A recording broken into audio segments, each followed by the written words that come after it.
Camera না থাকলে আসলে আমরা বুঝতেই পারতাম না যে বাচ্চাটা কতটা মানবিক। বাচ্চাটা দোকানে আসে কিছু খাবার কেনার জন্য, দোকানদারকে টাকা দিয়ে যখন কিছু খাবার কিনে নেয়, প্রতিমধ্যে রাস্তার এক ভিক্ষুক আসে কিছু সাহায্য চাওয়ার জন্য।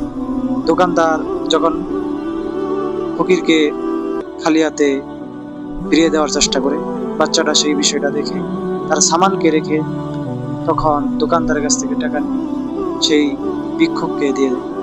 আসলেও গর্বিত মায়ের গর্বিত সন্তান, বাচ্চাটার ভবিষ্যৎ অনেক সুন্দর হবে ইনশাআল্লাহ। ক্যামেরা না থাকলে আসলে আমরা বুঝতেই পারতাম না যে বাচ্চাটা কতটা মানবিক। বাচ্চাটা দোকানে আসে কিছু খাবার কেনার জন্য, দোকানদারকে টাকা দিয়ে যখন কিছু খাবার কিনে নেয়, প্রতিমধ্যে রাস্তার এক ভিক্ষুক আসে কিছু সাহায্য চাওয়ার জন্য।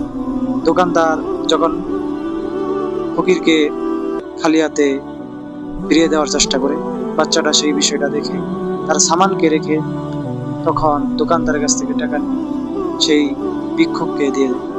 আসলেও গর্বিত মায়ের গর্বিত সন্তান, বাচ্চাটার ভবিষ্যৎ অনেক সুন্দর হবে ইনশাআল্লাহ।